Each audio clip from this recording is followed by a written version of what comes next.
Fuck this Lootbox shit.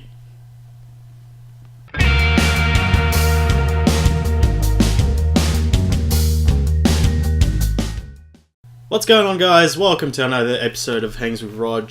Today we're going to talk about, we want to get in on this hot topic, which is loot boxes.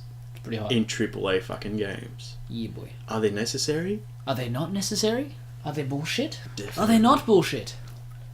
Let's find out on Hangs with Rog. Man, I'm not okay with this. Nah. I'm not okay with this. And everybody says the same shit with most games. I remember when I said to you, like, about a week ago or 2 weeks ago, dude, do you hear Shadow of War has, like, some fucked up loot boxes? You're like, yeah, but it's all cosmetic. It's all cosmetic. I didn't say that. You did. As you probably heard, a few games that have come out recently have got this fucking piece of shit called loot boxes that developers think is a great idea, but what the fuck? Yeah, I mean, like, don't get us wrong. I'm sure we're in the same boat in saying that we don't hate random loot. Like, it's cool. No. I like that about Destiny when I play Destiny, all that kind of stuff. You know, random loot's cool. And when it's done right, it's... Yeah, that's the thing. Like, or I don't know if I still... For example, Overwatch, right?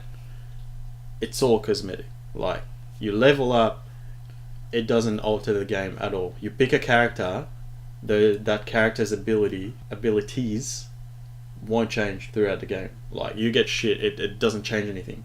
That's what you have at the start, that's how you have when you're level fucking prestige 20. Mm-hmm. It's the same thing. When you get loot boxes in Overwatch, it's 100% cosmetic. Mm-hmm. You can get sprays, skins for your character, voice lines, shit like that, but doesn't alter gameplay at all. In fact, I don't understand the point of it. The point of, like, having them available to purchase with real money. Because when I play Overwatch, the reason why I play it is to make progress and then get loot boxes. If I buy them with real money, that takes it away. I would just be like, what the fuck is the point of me playing this game? Right. Do you understand? Yeah, I get ya. Yeah. I'm in the same boat there. Like, I don't have anything right now that I'm playing that has that kind of stuff in it. But I'm not saying that I'm okay with those loot boxes. I'm kind of just like whatever, because I can play the game and still get them, so it doesn't really matter. It's not going to affect you if you don't buy them. Exactly. Right? The problem with a bunch of the new games that are coming out are that it's affecting the way the game's played. One in particular is one that was on a lot of people's minds was when the beta finished for Battlefront 2 last week. And we started learning sort of how the leveling up system is going to work. So yeah, we started learning how the leveling up system and that's going to work. And a bunch of videos have surfaced, and there's a bunch of stuff online and a bunch of articles that you can read that explain it. Mm-hmm. And essentially, the gist of it is like this. You play the game, you get a daily crate, which is your loot box, where you get random loot. Mm-hmm. Awesome. You can get guns, you can get more skins for your characters, you can unlock, I think, some different characters and stuff as well. You start unlocking star cards. And each character or each class has the capability to add on 3 star cards, but it's limited by a level. So each character in Battlefront has the ability to have 3 star cards stacked on. They can be things from, you know, like a star card that helps you regenerate health with each kill, or one that reduces your cooldown time, stuff like that. So it's stuff that does improve your character. And it's cool, because you can unlock it randomly. The problem here is that Battlefront's essentially showing its true face as a game that's pay to win. I mean, you're going there, you're paying, $60 for a game, and then you're into it, and you find that, I was talking about it with Finn recently, it's not going to bug everybody, but I know that I want Battlefront for the story, but I want the multiplayer element to be there. Mm-hmm. And it bugs me in the sense that the way that the leveling up system works for your characters isn't based on how much you play with those characters, it's based on how many star cards you have.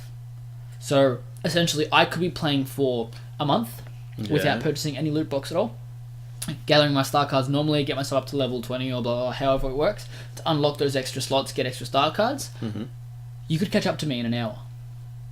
Because I just buy a bunch of You just buy a bunch of loot boxes, and then you get a bunch of star cards, and you're the same level as me after I've grinded for a month, and you've sat with your credit card, one hand on your penis, one hand on your controller.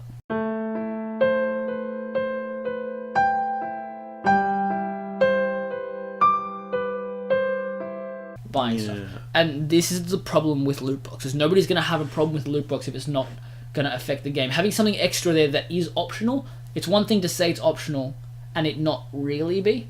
Yeah, when it alters gameplay, that's it. Like when, the only way for me to be able to keep it's- up with other people it's is going to not be to on. do the same thing. Yeah, that just does my head in. I mean, they did come up with the statement addressing that issue, but did you read it? Yeah. I did not read it. What did it say? Okay, so it said basically that the most powerful stuff will only be available through gameplay and not buying with real life currency. Kind of sounds like bullshit. Yeah, I reckon they just. I feel like sort they of- might backtrack on it. I don't think it was like that originally. They may have changed their mind and been like, I don't fuck, believe before it. release we're going to change it. But from what I could see is that those star cards come in like 4 varieties. And it's like level 1, 2, 3, and 4.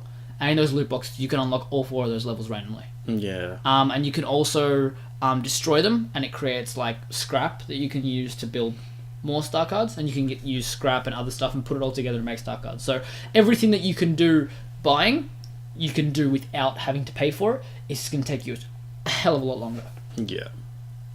And it's fucked. You shouldn't have to play. I That just shouldn't have to don't happen. get And it was one thing that worried me a lot, especially when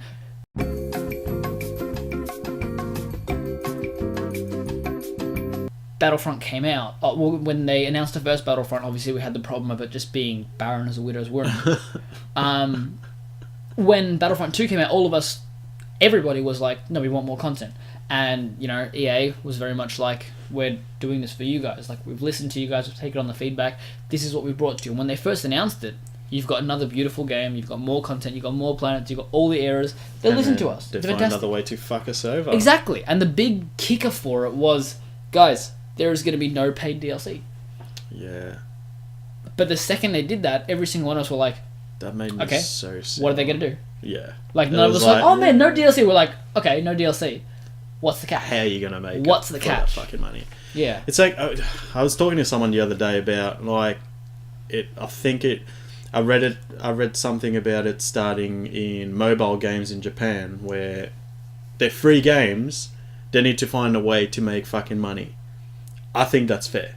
Yeah. Things You like buy Pokemon those- Go. Yeah. Do you know when Pokemon Go was there? And they were like, you ran out of And we're Pokeballs. like, yeah. Buy some more. Look, I'm not going to lie, I spent a few bucks on Pokemon Go. A few Yeah, bucks so did might be I. $100. I was like, but- I'm okay with that. I haven't spent a single dollar on it. I'm playing the game. I'm enjoying it. I have a bunch of money. I'll buy some Pokeballs. When you're paying full price for a full fucking AAA game, and then they're making you buy, I don't even know how much they're going to cost, man. I don't even want to look at it. I think it's going to work similar to the way a bunch of other stuff work, where you buy like an in-game currency and then you use that currency to buy loot boxes.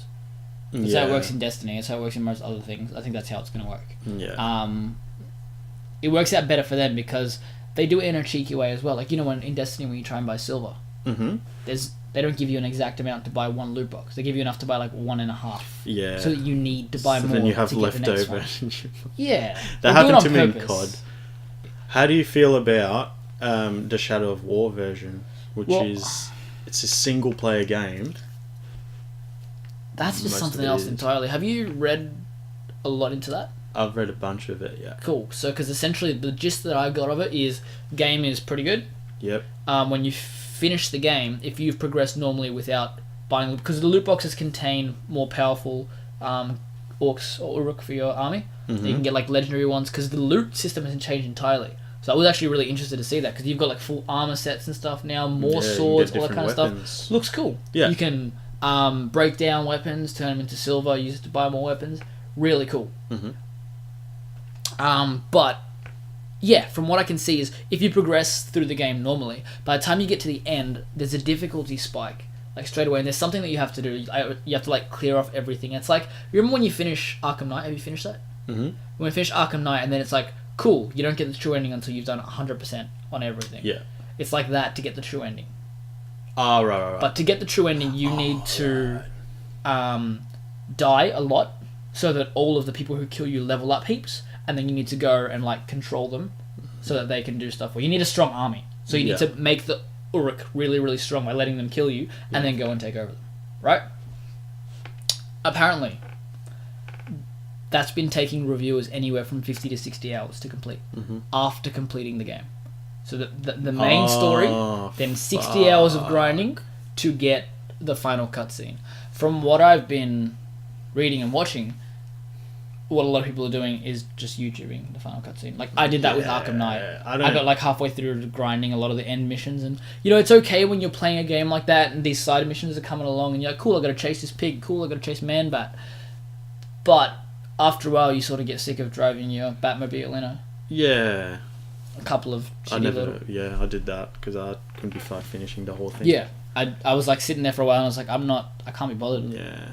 Like, it's too much of just the same stuff now. But from what I read an article on Polygon where the reviewer basically had 60 hours of gameplay before the game came out, and he was saying I don't think the paid loot boxes were available before the game came out anyway, so he didn't really have much of a choice. But he was saying that after playing 60 hours, the amount of orcs that he gathered from just playing the game, from his loot boxes, he had enough that if basically someone fucked up his entire army, he would have enough to replace it and still fuck him up from just playing. And Chris has been playing since the game came out, and he's saying the same thing. Like, he gets a whole bunch of shit. And I also told him he didn't even realise that you have daily missions that you can do. I saw that as well. Yeah. So basically, there's 3 different types of currency. There's the, what are they called, Mirian or something, which is like just the shitty fucking money that you use to like buy, upgrade your weapons and things like that. And then you have, I can't remember what the second one is. Doesn't matter. But the third one is the one that you can buy with real money, which is gold. By doing those daily missions, you actually get gold as well. Yeah, I did watch one of the videos that showed a bunch of ways that you can get gold as well. So I don't see that as being as bad. Like, it still kind of annoys me. Anything that's like a full price game that asks you to buy those little things on top of that, I just feel that's single player just like makes that. me sour.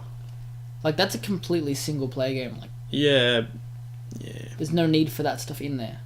But a bunch of games are getting on the bandwagon. It has been always there for a while, and EA is one of the worst people for that kind of stuff. Mm-hmm. But it's been around for ages. And obviously, like we were saying, it starts in mobile games, and it's obviously found its way somehow into these AAA games. Because these guys have looked at it and been like, oh shit, I can make a quick buck that way. It makes a fuckload of money. Like, yeah, exactly. All it takes is to get, a couple of kids have no idea what they're doing. So I was reading before you came over that the Entertainment Software Rating Board, the ESRB, they've decided that it doesn't count as gambling. What do you think of that? That microtransactions doesn't count as gambling, or online gambling doesn't count as gambling? Like, buying loot boxes, not even buying, like getting them in game doesn't count as gambling. Because, that's their reasoning, you're guaranteed a reward by opening the loot box. You've played Destiny, right? Yes. There's times when you like get a nice little... Remember in the first game we got like a nice legendary engram and you got a blue weapon out of it? And you're just like, I'm cutting myself tonight. Like, I don't know. It just... I don't think it's gambling, but... They are saying that it's okay for a 12-year-old kid to spend money on a loot box. It doesn't count as gambling because they're guaranteed a reward. Even if it's a shit one? Yeah. That's kind of fucked up. That's kind of fucked up, isn't it? Yeah. That's what I thought when I read it.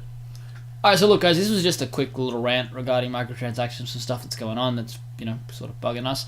Let us know what you guys think about the games that are coming out right now that have this kind of stuff going. Anything that you guys want to leave. We want to know what you're thinking, so pop it in the comment section below.